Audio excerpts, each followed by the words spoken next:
এখনো বাংলাদেশের অনেক জায়গায় আছে যেখানে আওয়ামী লীগ অনেকটা শক্তিশালী, শুধুমাত্র গোপালগঞ্জ না। কথা বলছি মাদারীপুরের শিবচরের ঘটনা।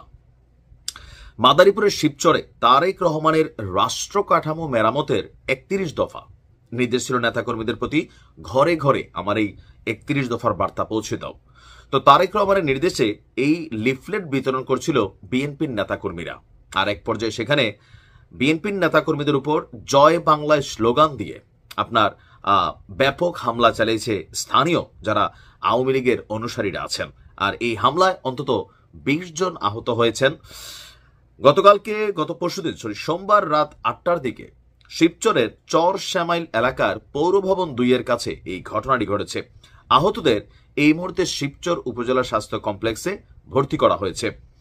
প্রত্যক্ষদর্শী এবং বিএনপির ভাষ্য, সন্ধ্যার দিকে মাদারীপুর ১ আসনে মনোনয়ন প্রত্যাশী বিএনপি নেতা সাজ্জাদ হোসেন লাবলু ওনার অনুসারীরা এই লিফলেট বিতরণ করতে বের হয়েছিল। তারা পৌরসভার চর শ্যামাইল এলাকায় লিফলেট বিতরণকালে শিবচর ইউনিয়ন পরিষদের সাবেক চেয়ারম্যান আওয়ামী লীগ নেতা বাবুল ফকিরের ছেলে ছাত্রলীগ নেতা সুমন ফকিরের সঙ্গে বিএনপি নেতাকর্মীদের কথা কাটাকাটি হয়। এক পর্যায়ে জয় বাংলায় স্লোগান দিয়ে দেশীয় অস্ত্র নিয়ে আপনার লিফলেট বিতরণকারীদেরকে সেখানে হামলার শিকার করা হয়। এই সময় বেশ কয়েকটি মোটরসাইকেল বিএনপির ভাঙচুর করা হয়। খবর পেয়ে শিবচর থানা পুলিশ গিয়ে পরিস্থিতি নিয়ন্ত্রণে আনে।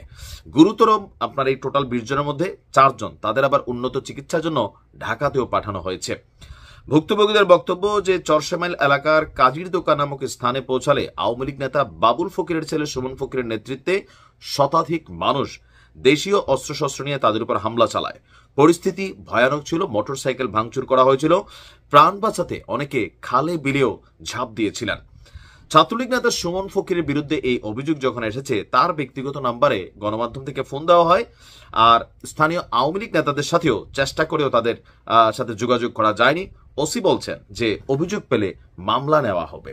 ডক্টর মোহাম্মদ ইউনূসের অন্তর্বর্তী সরকারের সমর্থকেরা কথায় কথায় আওয়ামী লীগ আমলে ভোটাধিকার কেড়ে নেওয়ার অভিযোগ তোলেন। তবে অন্তর্বর্তী সরকারের ১ বছরেও নির্বাচন দেওয়া হয়নি। বিভিন্ন চাপের মুখে আগামী ফেব্রুয়ারিতে ভোটের কথা বলা হলেও তা নিয়ে রয়েছে অস্পষ্টতা।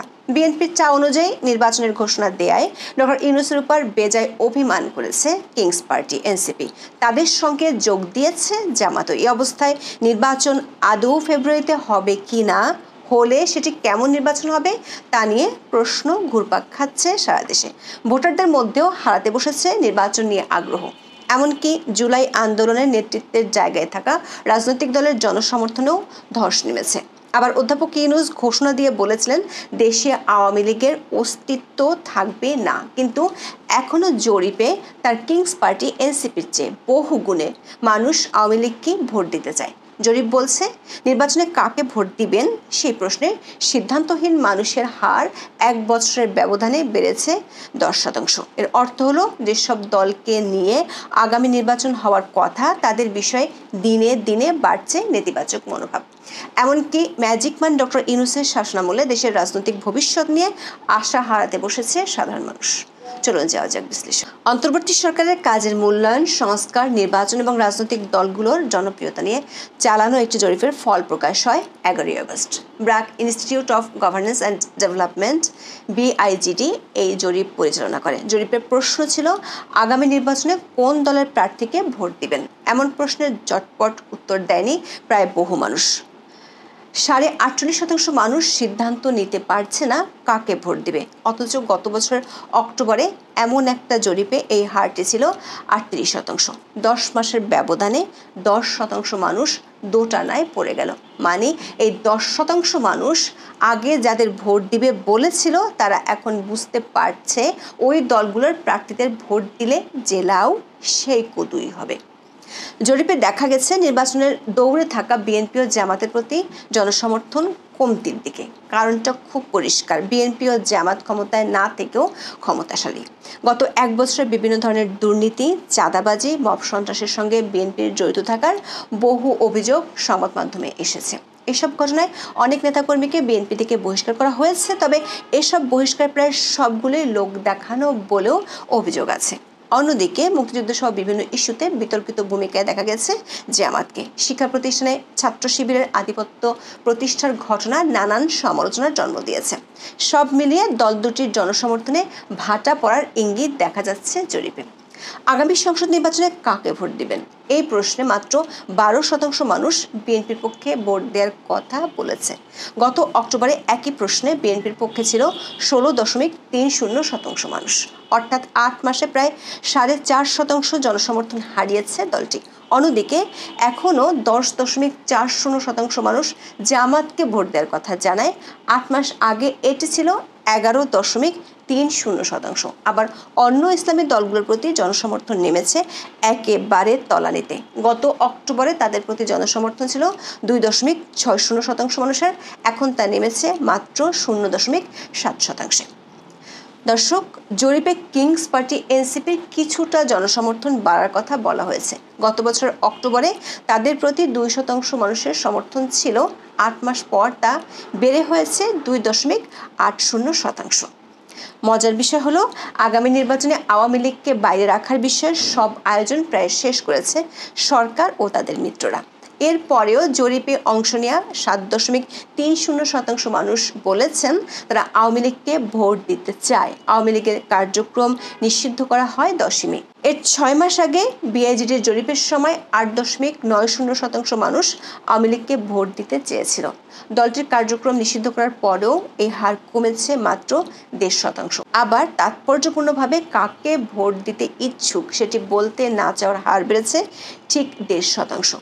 দর্শক, গত বছরের 30 অক্টোবর ব্রিটিশ সংবাদ মাধ্যম দ্য ফিনান্সিয়াল টাইমসকে দেওয়া এক সাক্ষাৎকারে অধ্যাপক ইউনূস বলেছিলেন, বাংলাদেশে আওয়ামী লীগের কোনো স্থান নেই।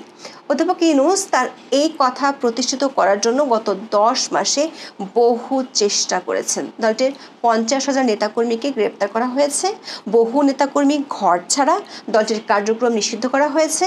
তারপরও কেন তার কিংস পার্টি এনসিপির চেয়ে দেশের মানুষ বহু গুণে আওয়ামী লীগকে ভোট দিতে চায়? গত অক্টোবরে জরিপে অংশ নেওয়া 12.90% মানুষ তাদের পছন্দ জানাতে রাজি হননি। এখন সেই হার দাঁড়িয়েছে 14.4%। প্রশ্ন হলো, অন্তর্বর্তী সরকার যেখানে ইতিহাসের সেরা বাক স্বাধীনতার সময়কালের দাবি করছে, সেখানে রাজনৈতিক পছন্দ জানাতে অনাগ্রহী মানুষের হার বাড়ছে কেন?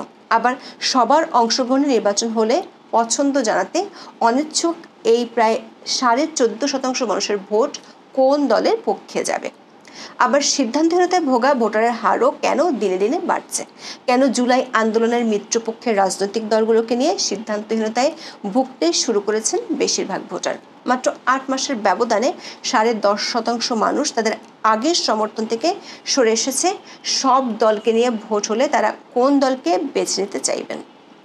দর্শক, গত 1 বছরে জুলাই আন্দোলন নিয়ে উচ্ছ্বাসে ভাটা পড়েছে নানান কারণে। মব সন্ত্রাস সহ আইন শৃঙ্খলা পরিস্থিতির ব্যাপক অবনতির পেছনে সরকার এবং তাদের মিত্র রাজনৈতিক দলের ভূমিকাকে দায়ী করছে মানুষ। সেই সঙ্গে বেকারত্ব সহ বেহাল অর্থনীতি নিয়েও তৈরি হয়েছে চরম ক্ষোভ। সরকার ও তার মিত্ররা যেসব বিষয় নিয়ে মেতে আছে সেগুলো নিয়ে মানুষের অনাগ্রহ ফুটে উঠেছে জরিপে। সংবিধান ও নির্বাচনী ব্যবস্থার সংস্কার নিয়ে ডক্টর ইউনূস ও তার মিত্ররা মেতে থাকলেও মানুষের মূল চাহিদা আইন শৃঙ্খলার উন্নতি। জরিপে কোন সংস্কারগুলো প্রয়োজন বলে মনে করেন এমন প্রশ্নে একাধিক উত্তর দেওয়ার সুযোগ ছিল।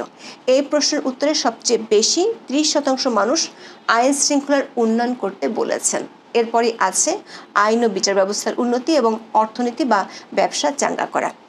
মানুষ নিত্য প্রয়োজনীয় পণ্যের দাম কমাতে বলেছে বেকারত্ব কমাতে।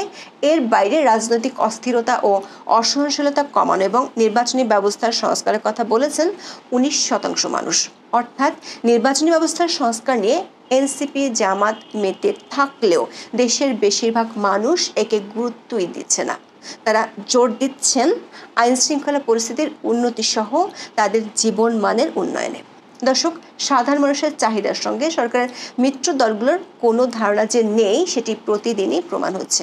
মানুষ যেখানে জীবনের নিরাপত্তা দাবি করছে, সেখানে সরকার সমর্থকেরা হাজির করছে নিত্য নতুন বাহানা। এমনকি এনসিপি ও জামাতের মতো বেশ কিছু দলের ভূমিকায় স্পষ্ট নির্বাচন পেছানোই তাদের মূল লক্ষ্য। সবশেষ সরকারের ঘনিষ্ঠ মিত্র জামাত সংসদের উচ্চকক্ষ ও নিম্নকক্ষে আনুপাতিক বা পিআর পদ্ধতিতে ভোটের দাবিতে আন্দোলনে নামার ঘোষণা দিয়েছে। আবার নির্বাচনের আগে সরকারের প্রতিশ্রুতি অনুযায়ী সংস্কার ও আওয়ামী লীগের বিচারের দাবিও নতুন করে তুলেছে দলটি। জামাতের এসব দাবি থেকে স্পষ্ট বিএনপিকে ফেব্রুয়ারিতে নির্বাচনের আশ্বাস দেওয়া হলেও সেই পথটি মসৃণ হবে না। জুলাই ঘোষণাপত্রের পরপরই হতাশা জানায় জামাত এবং এনসিপি। এবার জামাতের পক্ষ থেকে এলো আন্দোলনে নামার ঘোষণা। বর্তমানে সক্রিয় দলগুলোর এসব কৌশল এবং নির্বাচনী অস্পষ্টতার কারণে তাদের প্রতি কমছে জনসমর্থন, আর সেটাই বেরিয়ে এসেছে বিআইজিডিএর এই জরিপে। অংশগ্রহণকারীদের সর্বোচ্চ অংশ এখনও মনে করছে বর্তমান কাঠামোতে নির্বাচন হলে বিএনপি জিতবে। তাদের প্রতি জনসমর্থনের হার মাত্র 12% হলেও দলটির জয়ের ব্যাপারে নিশ্চিত 38% মানুষ। গত কয়েক মাসে জামাত এবং এনসিপির চরম হাঁকডাকের পরেও মাত্র 13% মানুষ মনে করেন আগামী নির্বাচনে জামাত জিতবে। এনসিপির জয়ের সম্ভাবনা দেখছেন মাত্র 1%। অর্থাৎ যারা এখন এনসিপি করছেন তাদের বেশিরভাগই জানেন আওয়ামী লীগকে বাদ দিয়ে আগামী নির্বাচন করা হলেও এনসিপির প্রার্থীদের জামানত হারাতে হবে। এমন অবস্থায় স্বাভাবিকভাবেই নির্বাচন পিছিয়ে দেওয়ার চেষ্টা করবে জামাত ও এনসিপি, আর বিএনপি চাইবে জনসমর্থন আরও কমার আগেই ভোটে জয়ী হয়ে সরকার গঠন করতে। প্রশ্ন হলো, এই সমীকরণে শেষ পর্যন্ত কারা জিতবে? ভোটের মাধ্যমে ক্ষমতায় না যাওয়ার বিষয়টি বুঝে ফেলা এনসিপি এবং জামাতকে কোন কৌশলে নিয়ন্ত্রণে রাখতে পারবে বিএনপি? আবার ডক্টর ইউনূসী বা এসব জরিপ থেকে নতুন কোন খেলার ছক কষবেন?